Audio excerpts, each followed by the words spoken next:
नमस्कार, आप देख रहे हैं ब्लू एक्सप्रेस न्यूज। मैं हूं आपके साथ शालिनी। आओ बढ़ते हैं आज की बड़ी और खास खबरों की ओर। टीएमसी और बीजेपी के बीच कोई झगड़ा नहीं, नेपाल हिंसा को लेकर ममता बनर्जी ने ऐसा क्यों कहा?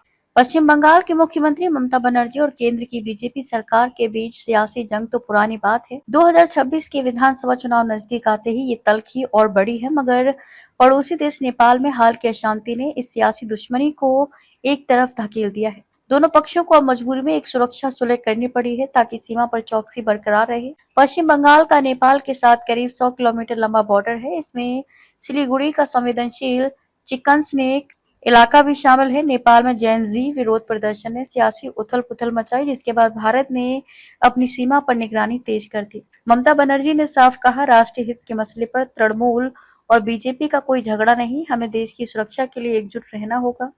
दूसरी तरफ हाल ही में बंगाल दौरे पर आए प्रधानमंत्री नरेंद्र मोदी ने भी सियासी तकरार का जिक्र नहीं किया। ये पहली बार है जब दोनों पक्षों ने राष्ट्रीय सुरक्षा को लेकर एकजुटता दिखाई है। सीमा पर बढ़ाई गई चौकसी। नेपाल में सुशीला कार्की की अंतरिम सरकार बनने के बाद भी भारत ने सीमा पर सतर्कता कम नहीं की। सीमा सुरक्षा बल बीएसएफ की तैनाती बढ़ाई गई है, सेना की निगरानी तेज हुई है और सशस्त्र सीमा बल एसएसबी बंगाल पुलिस के साथ मिलकर पानी टंकी ब्रिज की निगरानी कर रहा है, जो भारत और नेपाल को जोड़ता है।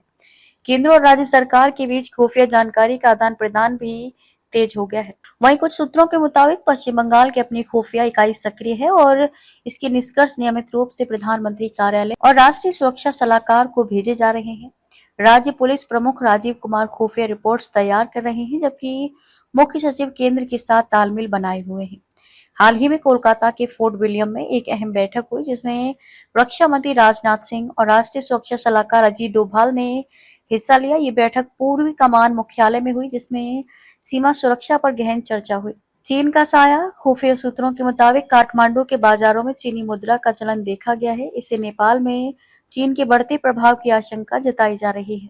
हालांकि हाल ही में एससीओ बैठक के बाद भारत और चीन के रिश्तों में सुधार हुआ है, मगर खुफिया एजेंसियां सतर्क हैं। नेपाल की अशांति और चीनी प्रभाव की खबरों ने भारत को और सजग कर दिया है। सीमा पर निगरानी बढ़ाने के साथ साथ खुफिया तंत्र को और मजबूत किया गया है। इस बीच राज्यपाल सीवी आनंद बोस ने नेपाल सीमा का दौरा किया।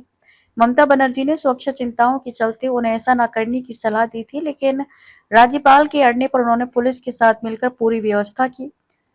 बोस ने फसीदेवा इलाके में सीमा की बाड़बंदी का जायजा लिया और सुरक्षा बलों से बातचीत भी की है।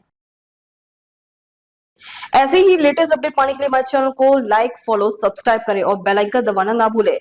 अगर आप हमें फेसबुक, ट्विटर या इंस्टा के माध्यम से देख रहे हैं तो हमें फॉलो और कमेंट करें। धन्यवाद।